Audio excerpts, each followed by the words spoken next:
Good afternoon, good morning, everybody, and welcome to this ASPARC webinar series. And today we're going to have a ASPARC webinar talking about hydrocarbon pyrolysis and its relevance towards global hydrogen economy. My name is Professor Mani Sarathy. I'm a professor at King Abdullah University of Science and Technology at KAUST, and I'm also one of the program co-chairs of ASPAC 2025, which will be held in May in Singapore. And I'm joined today by two excellent speakers, Professor Bassam and Dr. Alex Cruz, who we will introduce in more detail shortly.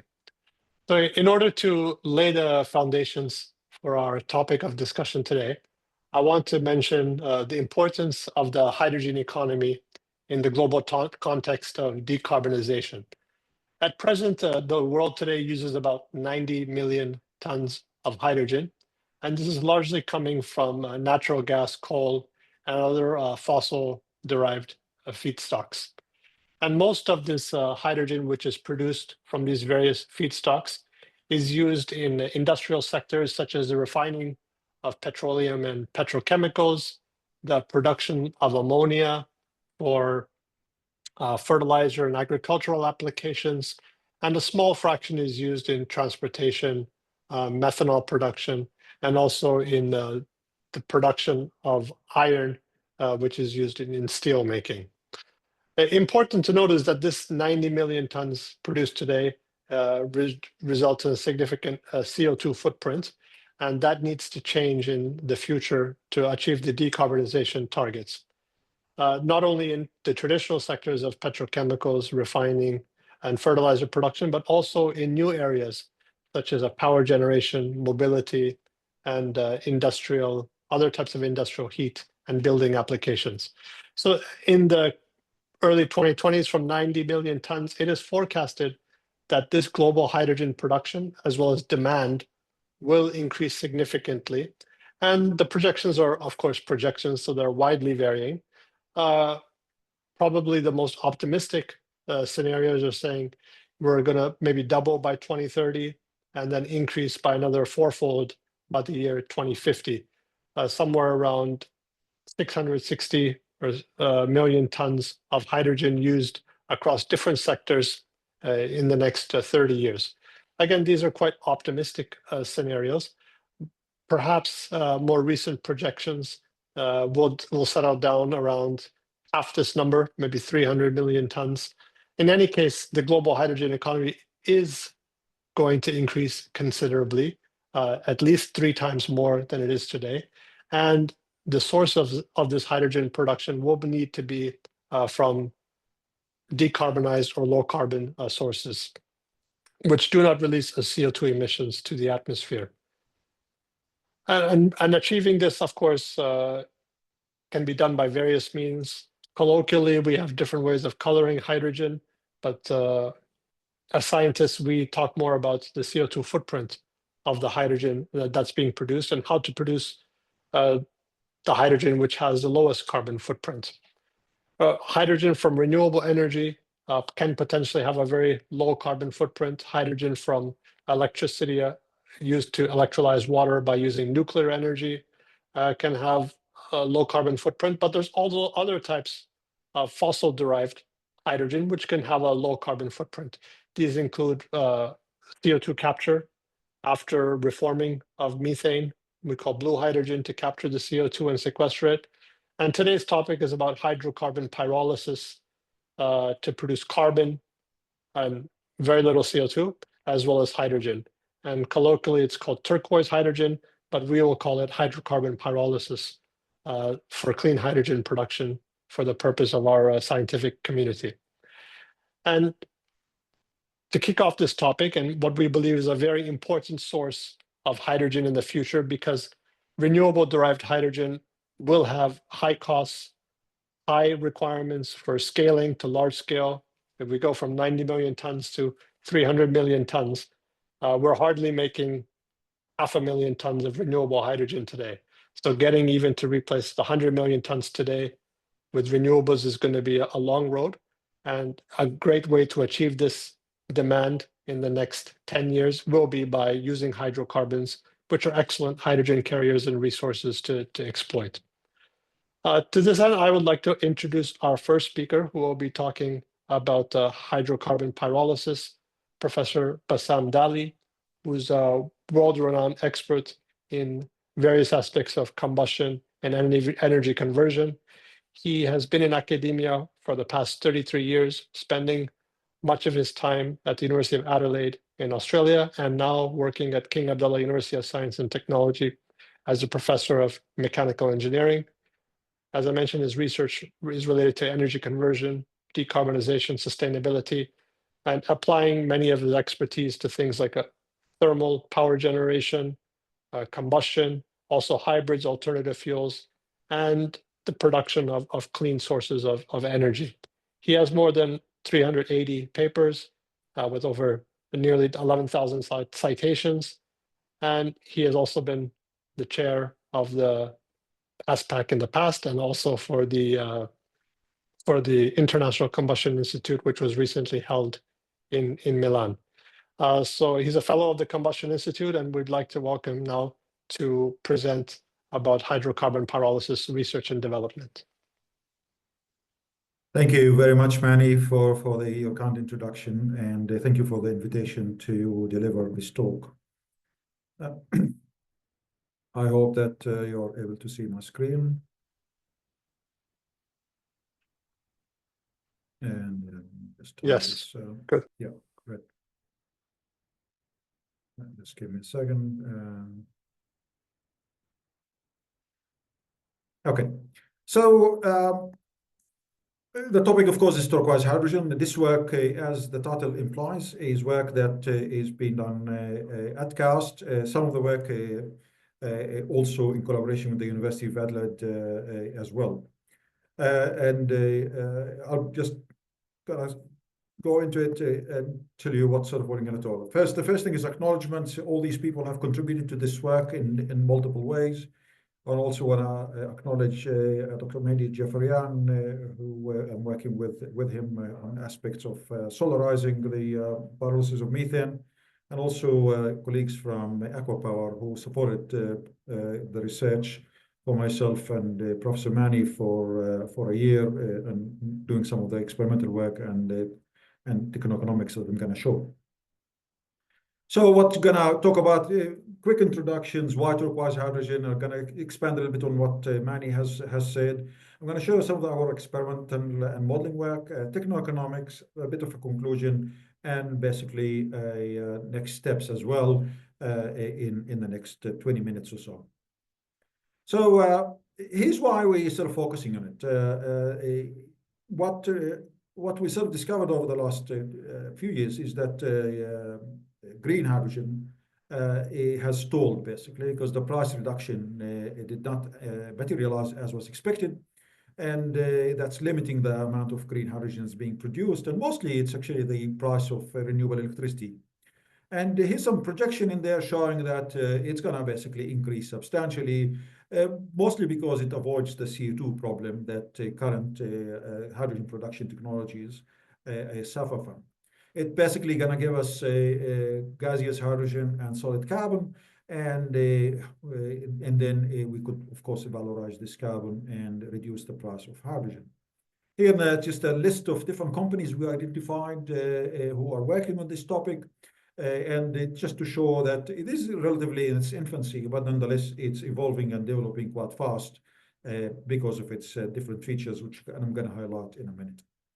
Talking quickly about carbon, is basically here's all the different ways by which carbon can be utilized and the potential for its utilization in terms of a market size, and also sort of according to the price. Now, if we to sell this carbon, that means then the molecule of methane or some other hydrocarbon can also give us another revenue, and this is where the importance of the carbon is. Just a quick reminder that if we're using methane, and we will produce, say, 500 million tons of hydrogen, now we're talking about billions of tons of carbon. So even if you sell it at a lower price, the revenue out of it is actually substantial. So here's basically a quick summary of the different technologies. I know it's a busy slide, but I want you to focus on two things in particular. One is the levelized cost, which is currently highlighted in dark yellow, and the other one is energy demand. And you could see that this idea of methane pyrolysis using sort of this inductive heating and molten media is attractive in terms of cost. And that's without valorizing the carbon. If you want to contrast that with water electrolysis, you could see that obviously it's much more expensive. And also you could see that the demand is almost 5 times more. Now that's a substantial thing. If you want to split something, in this case methane as compared to water, we want to pay the least amount of energy penalty for that. The other aspect, of course, related to CO2, in Mani's plot before shows that there is CO2 footprint for methane pyrolysis, but this is not related to the actual process itself if it's powered by renewables, but it's sort of the whole value chain from methane extractions to other transport and other things. But the process itself does not produce CO2, which is an important component. Below you can see some of the prices we used in these estimates. A very interesting paper just appeared, and you could see it's 2025 from Korea, comparing the 3 different, basically what's called electrified steam methane reforming, electrified methane pyrolysis, and alkaline water electrolysis. The idea here is to reduce the CO2 footprint. And then they used the 8 different weighted criteria to see which one sort of would come ahead. Now, the figure on the left and the figure on the right shows that actually what we call e-pyrolysis, and I mean electrified methane pyrolysis, actually comes ahead in 6 out of the 8 weighted criteria. And that's a substantial finding when we're trying to consider which is the best way to produce hydrogen into the future. Now, if we zoom in into how we can produce this turquoise hydrogen, there's obviously different ways to do it. Plasma is one, thermal is another. And then we could use either molten salts or we could use molten metals. With molten salts, we could reduce the temperature, and that's an advantage, of course. However, the convergence rate is not as good as the molten metals. Problem with molten metals is that it is expensive relatively, but it gives you higher efficiency. And I'll show you some data what we had, but the temperature is a little bit higher. There's, of course, talk about a combination of these two to resolve some of these issues. And you could sort of look at other comparisons in terms of pros and cons and who's working in this field. Here's another aspect when we're using sort of catalyst type pyrolysis. And it's important here to note the difference between solid catalyst and between this molten sort of, or what we are term thermocatalysis. They're two different. In the left side, where you're actually using solid catalyst, you most of the time have to regenerate your catalyst or dispose of it for you to be able to operate. And then, you know, there's caulking issues and there's problems that is associated with it. When in sort of the molten media type catalyst, you don't have this problem. You have a very highly conductive sort of medium, mostly if it's metal, and then you have the carbon floating on the top. It's not interacting with the medium, and also you have the hydrogen that you could collect in terms of gas. So no catalyst deactivation or caulking or sintering. Better carbon handling because it comes sort of in a solid form that you could remove, and of course you could have revenue from the carbon in terms of graphite. So the key highlights of these efficiencies, and I won't go through it all, but energy efficiency, I noted that where energy efficiency in pyrolysis is between 80 to 90%, and there's no need for carbon capture and storage. Remember, SMR and ATR, you still need to handle the CO2. So the point in here, in other techniques, CO2 is a problem, or the carbon is a problem in terms of capture, in terms of storage and handling. In here, actually, the carbon is a revenue stream, which is the important differentiation. The other part is that the other important part is that you only need 20% of the energy as compared to electrolysis. Of course, you're not emitting any CO2. And the CO2 intensity, sort of course, is reduced, and depending on the electricity that's being used. Now, in the calculations, I'm sure we use sort of 30% capex contingency, and the idea in here, because it's low TRL, there's a little bit of uncertainty how much will it cost to build, and of course, it has some good viability.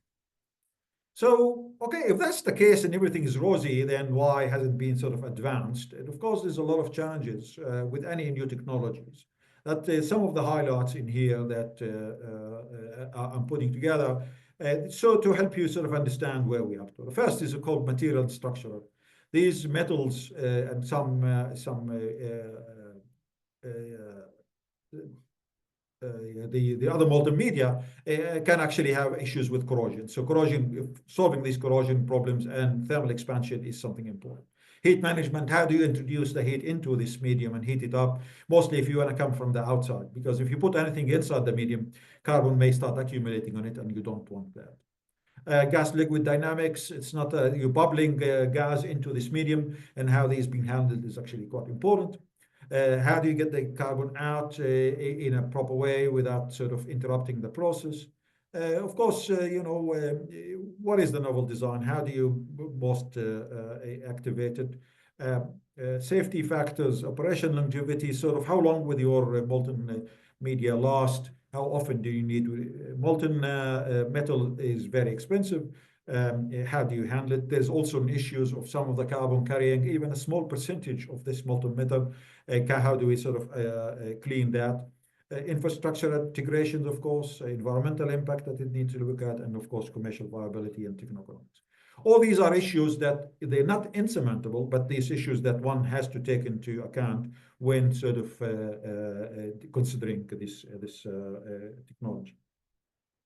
Let me show some experimental work we did. It's actually simple. You have a quartz tube, I think around 40 millimeter diameter, 1 meter long. We fill it up with up to 80 millimeter of this gallium. We'll put it inside the furnace. Now, what you see in here is just, we exposed it so that you could see it, but actually there's a second furnace in there to keep it all warm. And then what we put in the bottom is this basically porous plate. When this porous plate has different pore sizes, we tried both of them. So this controls the bubble size distribution, of course. So one will give us anywhere between 60 to 100 microns, and the other one between 100 and 150 microns. And the flow rates is relatively small, but nonetheless, residence time is important. So we could have made the bed, 10 times bigger if you want, and then we could have put more flows through it. And the temperature range we operated at is between 600 and 900 degrees. And there's some results that we found. So here you could comparing the impact of the pore size, and then at the different flow rates and the convergence rates in terms of percentage. But this is at 700 degrees. So we're getting sort of 16% convergence on average. And of course, they lower the residence time, the lower convergence rate. Of course, this is not viable, but just to come and show what is the dependency on the temperature. If you go to 800 degrees, in this case, and you could see that actually or 900, we actually get to 82% convergence rate, which is, of course, is highly desirable. And then so we established this dependency between the convergence rate and the temperature for gallium in particular in this case. And then here you could see that for a particular porosity and flow rate. We were pleased to see that. Of course, here what you could do is you could circulate it back again, but separate the hydrogen from the methane, and then sort of put it through in either a second reactor or basically bring it back to the inlet plane. And here's another comparison basically of the convergence rate as function of flow rates. So we increase the flow rates, and you could see if you increase the temperature, you can handle higher flow rates sort of into the reactor. I have to emphasize again, what really matters is residence time. So we could have made the bed much bigger and then be able to handle it sort of better in this. But this is just to show the comparisons and the dependencies on flow rates or residence time at different temperatures. What we also looked at is, can we solarize this? That can we use concentrated solar to reduce sort of the, of course, demand on electricity grid? And we have this concentrated solar simulator at CAST that we could utilize. And we, with the help of Dr. Mehdi Jafarian, we actually sort of, this is just pictures of it.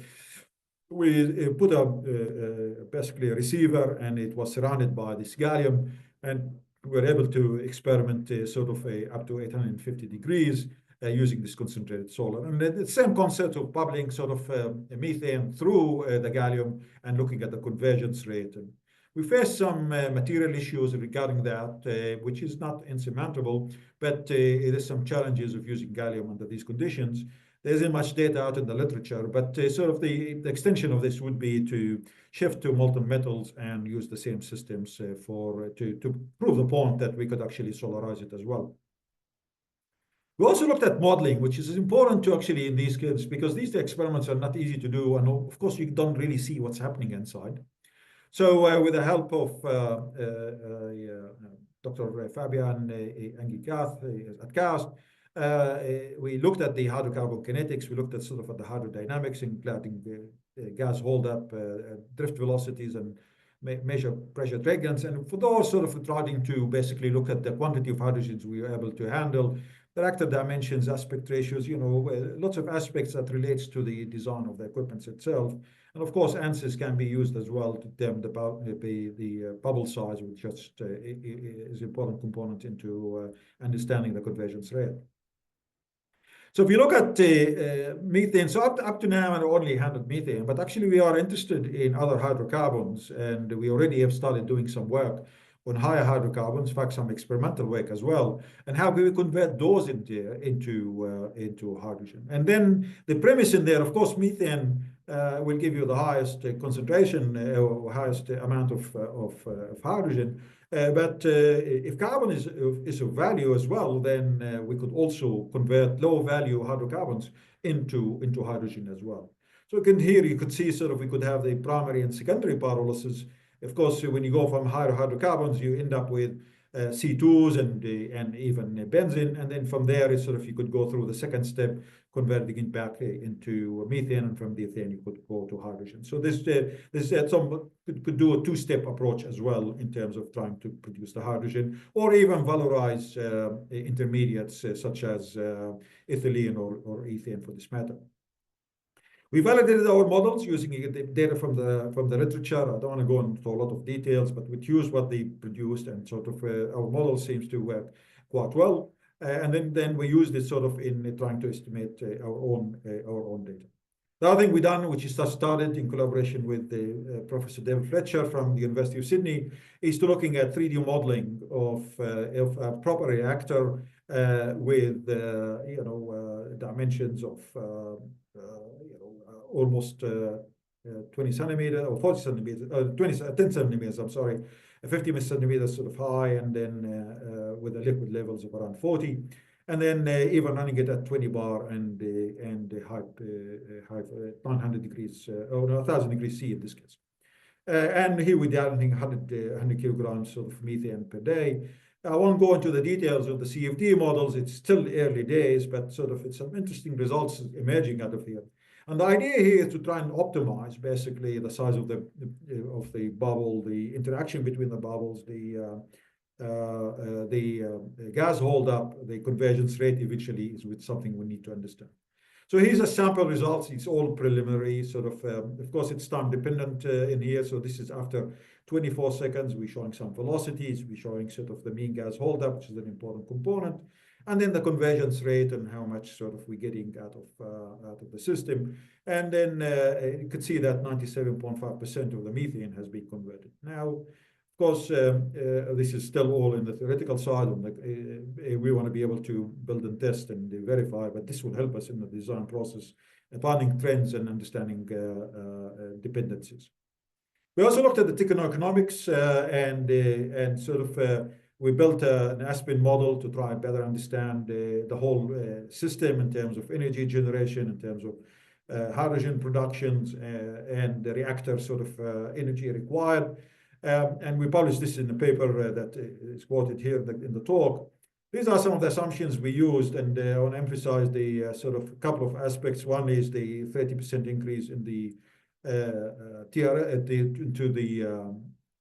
CapEx just to account for the low TRL, and also the discount rate of 8% used. And you'd see here sort of this is a process equipment, then the EPC contractor services, process contingency and project contingency, and sort of course production cost and inventory and so on.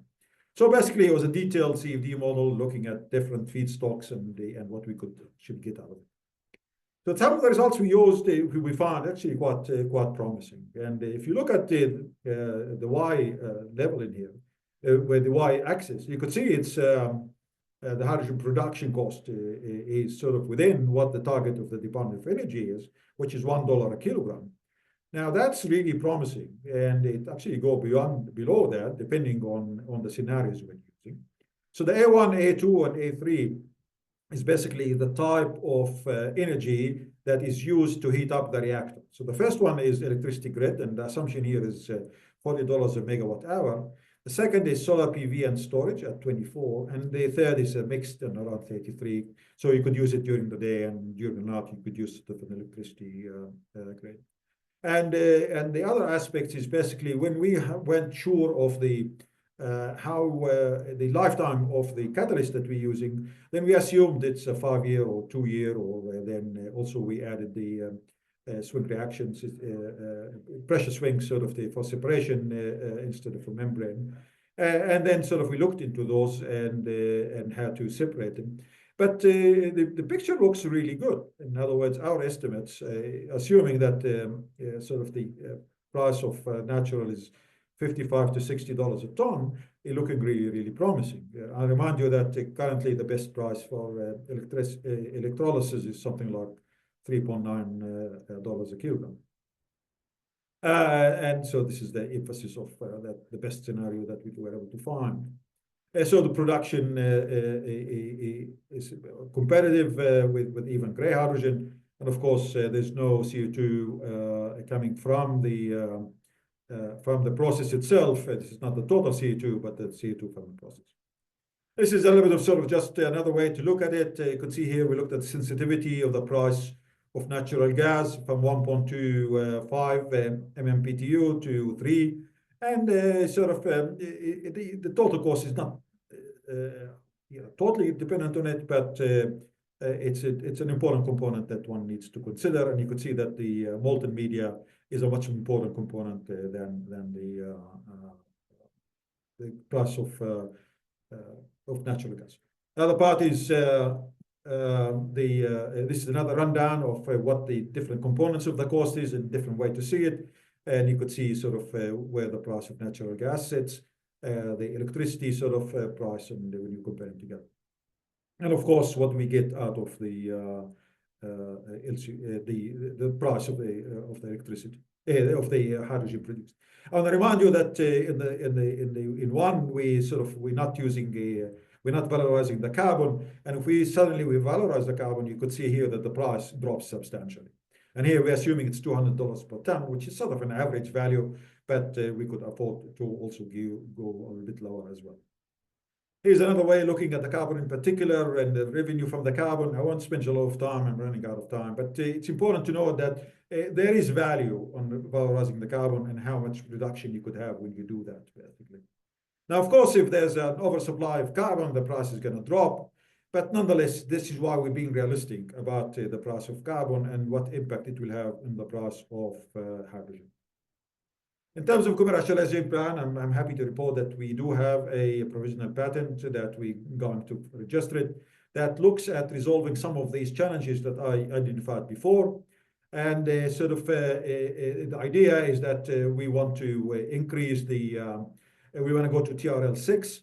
We're now discussing with the funding body to build a system that will give us a quarter ton of carbon of around 60 to 70 kilogram of hydrogen per day. That's something we could build at cost and utilize. Then we're expecting some additional sort of IP to come out of this. And then we want to basically be able to commercialize this technology, hopefully within the next 3 to 5 years, where with sort of funding, we may go to TRL7, 10 tons per day. And the potential impact, of course, it can be substantial, and I showed you this in the opening slides. Here's what our technology offers. So reactor with fluidized medium and how this sort of differentiated from others. The carbon gas control mechanism, of course, is important. So efficient carbon extraction. So we have an IP of how to get the carbon out. and continuous production of hydrogen. Thermal management is an important component. How do you actually heat up this reactor without putting anything inside, and be able to scale it up easily as well. The other differentiating component is basically the high pressure. Currently, we're designing something that could go up to 40 bar. We don't have to operate it at 40. But of course, what you do with that, you have higher throughput and then the smaller system. And that's actually going to be quite advantageous. We're not aware of anybody else doing pressure. I think this is going to solve it. And then, of course, versatile reaction zone, and we are optimizing the design. There's corrosion components that we want to also have resolved. So we're resolving a lot of aspects in here, and we are really hopeful that it will actually offer quite a big advantage. So why this will give us a competitive edge? Most of those I already sort of mentioned. We have our own IP, high pressure, and then we'll be able to validate the systems and commercialize it. So in conclusions, this is we have an innovative reaction design that reactor design we think is going to have a major impact on turquoise hydrogen production. We find that we could get between 80 to 90% energy efficiency and with negligible CO2 emission. Techno-economics looking very promising, even without valorizing the carbon. And then with that, we'll be able then to get some further revenues. Modeling is happening, and we're really going to accelerate this work now substantially and to better understand the systems at a commercial level, and that we sort of advancing the TRL from 4 to 6, and we're hoping that we'll be able to commercialize in the future. Just gonna basically, this is the what we envisaging is going to happen into the future, and we're happy to discuss it with anybody who's going to be interested. So I'm going to stop here and thank you all for your attention. Thank you very much, Professor Bassam. So it's an excellent overview of the molten metal pyrolysis technology, which has great promise for translational impact and industrialization. That puts us in a good position to move to the next speaker. Okay, excellent. So I think there's some excellent questions coming through on the chat, and I'm going to curate some of these in the last 10 minutes or so. So I would like to address first a question by Waqar Butt, presented to Professor Dali. He's wondering, have you investigated the performance of the molten metal catalyst for methane natural gas to produce hydrogen at a high time of stream? So basically talking about the residence time. It would be really interesting to see if the impact on in-situ generated coke over performance of reforming catalysts. So essentially, I'm wondering if have you tried like traditional reforming-based catalysts in a molten metal system? No, we haven't. It's an interesting thought. We stuck to sort of the traditional way of bubbling it through and having longer distance time. But I just want to note is when we considering these molten metals and molten salts, it's not our traditional solid ways of doing things, and this is where the whole advantage is. The carbon goes through and basically floats on top, even if it's naphtha for that. So there's no issues related to deactivation or rock formation. So yeah, it's almost irrelevant, but it's interesting. We could sort of start looking if different operation mode can apply in here, but currently we haven't. Okay, I'd like to address the next question to Alex. So this is from Adrian. Thanks, Alex, for the talk. So how can you handle CO2 rich methane, CO2 air mixtures that are typically vented or flared? In Australia, this is a focus, and they're looking to scale up low TRL technologies. And he's again interested about these dilute streams and if they can be used. Yeah, thanks a lot, Adrian. And I think so it's with the development team. So I'm not sure if they have really tested this, but let me give you my thoughts. So typically when you have this kind of like plasma or microwave plasma reactor for a particular gas stream, like tested for 100% methane, typically the window will be low for versatility. Like I'm thinking like biogas, like high CO2 concentration, and maybe even like some 10%. So that will be challenging. So I would say it would be able to, from experience on low TRL technologies, it will probably be kind of within the plus minus 5% range. But what could happen is that, upstream, there can be some simple, if the CO2 concentration, for example, is really high, there could be some splitting in the upstream side, and we can test that CO2 in the same, maybe a parallel chamber to see if we can maybe crack this or maybe use it for other applications. So this is a very interesting dual kind of same nozzle but producing two different product stream. And I've seen some publications, might not be the same plasma parameters, where CO2 is also converted to CO, and then you will have like kind of like a COH2 stream, which then you know where I'm going for syngas for clean fuel, upstream clean fuels production. So I would say this is an opportunity to expand once you've kind of reached a certain level where you're sure that this is consistent, and that's one of the main criteria of industrialization, to run beyond hours and months. I know many students of Prof. Bassam will do a lot of long experiments, but I think we're here talking about like maybe 1.5 years to see if the Okay. system prolongs. But after that, we can explore such variations in the systems. Okay, maybe I'll also follow up with Alex. Are you aware of any studies on underground hydrogen production via pyrolysis or SMR inside natural gas reservoirs? Perhaps Baker Hughes has a large upstream portfolio. Have you explored this? This I haven't personally, so this is very interesting for me. I only have heard about underground natural storage, but using like maybe converting there as well would be super interesting. So I'd like to keep in touch. Maybe I'll reach out to the organizers to speak Okay. with Bassam, have you explored this topic? No, not really. It's an interesting thought. It's not easily done, though. Yes. I mean, of course, it's done for coal, but for natural yes. gas, Yeah, I mean, I've also explored this topic about underground gasification or reforming of hydrocarbons. It's hard enough to do this in a reactor above the ground. Using the earth as a reactor tends to be very challenging to deal with heat, mass transfer, stability. So it's an excellent topic. We know of people looking into this research, but again, I think it's something to be explored. Maybe I'll bring one more question. Okay, this one is maybe around the molten metals. I think we've seen some nice talks about how the carbon could be valorized. So Professor Bassam, regarding the quality of the carbon product, how much to the extent do you think the graphene could be improved and produced in greater quantities? And maybe also we can compare it to what Alex presented in his Lividium technology. Yeah, look, the quality of the carbon is really important, and what type of graphene we can produce.